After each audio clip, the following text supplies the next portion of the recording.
নবী করিম সাল্লাল্লাহু আলাইহি সাল্লাম জিবরাইলকে জিজ্ঞাসা করছে, প্রশ্ন বুঝছেন, ও জিবরাইল, আপনি যে এত ঘন ঘন আমার কাছে চলে আসেন, আপনার চলার গতি কি পরিমাণ? জিবরাইল ডাক দিয়া বলে, নবীজি, আল্লাহ তাআলা না আমাকে এত দ্রুত গতিশীল মাখলুক বানাইছে, এটা আপনারে বইলা বোঝানো সম্ভব না। তারপরেও যখন আপনি জানতে চেয়েছেন, আমি আপনাকে একটা ঘটনার দিকে ইঙ্গিত করি। নবীজি গো, আপনি ঘটনা থেকে বুঝা নিয়েন আল্লাহ তাআলা আমারে চলার কি পরিমাণ শক্তি দিছে। জিবরাইল ডাকতে বলে, পয়গম্বর, আপনার ভাই ইউসুফ, শিশু নবী ইউসুফ ওই সময় নবী হন নাই আলাইহিস সালাতু ওয়াস সালাম। প্রথম ঘটনা শোনাইতেছি। ইউসুফ আলাইহিস সালাতু ওয়াস সালামকে বাবা ইয়াকুব আলাইহিস সালাতু ওয়াস সালাম অনেক মায়া করে মহব্বত করে নবীজি 10 শত ভাই সহ্য করতে পারে নাই, হিংসায় আগুনে জ্বলা পুরা ছাই হয়ে গেছে।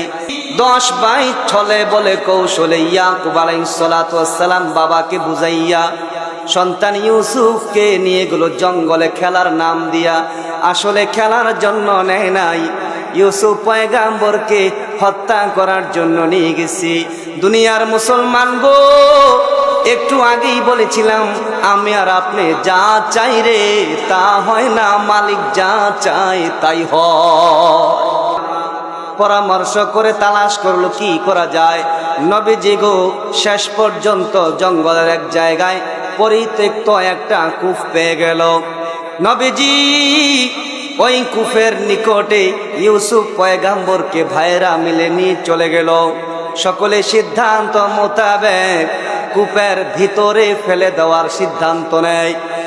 এক পর্যায়ে ভাইয়েরা ইউসুফ পয়গাম্বরের জামা কাপড় খুলে পয়গাম্বরকে কূপের মুখে ছেড়ে দিয়েছে। নবীজি গো ইউসুফ পয়গাম্বরকে কূপে ছেড়ে দেওয়ার পর আল্লাহ তাআলা আমারে ডাক দিয়েছে। আমি ওই সময় 7 আসমানে সিদরাতুল মুনতাহার পাশে কোনো এক কাজে ব্যস্ত ছিলাম। চিল্লায়া বলেন সুবহানাল্লাহ। নবী ইউসুফ পয়গাম্বরকে ভাইয়েরা কূপের মুখে নিয়ে ছাইরা দিছে। ছাইরা দিছে না দিব? ছাইরা দিছে। ছাইরা দেওয়ার পরে এরপরে আল্লাহ তাআলা আমার ডাক দিছে, জিবরাইল তুমি কোথায়? আমি ওই সময় 7 আসমানের উপরে সিদরাতুল মুনতাহার পাশে কোনো একটা কাজে ব্যস্ত। সুবহানাল্লাহ বলেন। কত দূরে 7 আসমানের উপরটা? এক আসমানের দূরত্ব আরেক আসমান পর্যন্ত ফাঁকা জায়গাটা 500 বছরের রাস্তা। আবার এক একটা আসমানের দূরত্ব হচ্ছে 500 বছরের রাস্তা। এইভাবে 7 আসমানের উপরে আমি সিদরাতুল মুনতাহার পাশে কোন একটা কাজ করতেছিলাম। ওই সময় আমারে আল্লাহ ডাক দিয়ে বলতেছে, জিবরাইল কোথায় আছো রে? যাও যাও, দুনিয়ায় তাড়াতাড়ি যাও রে। আমার বন্ধু ইউসুফকে ভাইরা দুশ্মনী করে কূপের মধ্যে ছেড়ে দিয়েছে। জিবরাইল রে, আমি আল্লাহ তাআলা চাই এত তাড়াতাড়ি আমার বন্ধুর পায়ের নিচে তোমার পাখা বিছিয়ে দিবা, যেন আমার বন্ধুর 2টা পাও পানির মধ্যে না লাগে।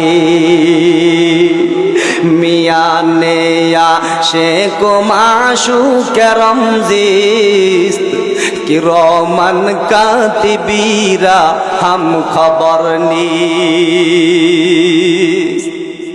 নবীজি গো আল্লাহ তাআলা আমাকে ডাক দিলেন। ইউসুফ পয়গাম্বরকে ছেড়ে দেওয়ার পরে আমি অনুমতি পাইলাম যে ইউসুফ পয়গাম্বরকে যাইয়া হেফাজত করতে হবে।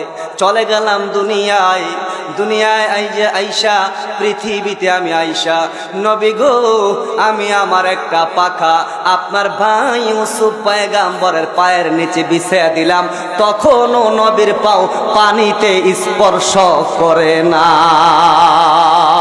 खुदा वहदहू का नहीं है नज़ीर, वही है अला कुल्ल शैइन क़दीर।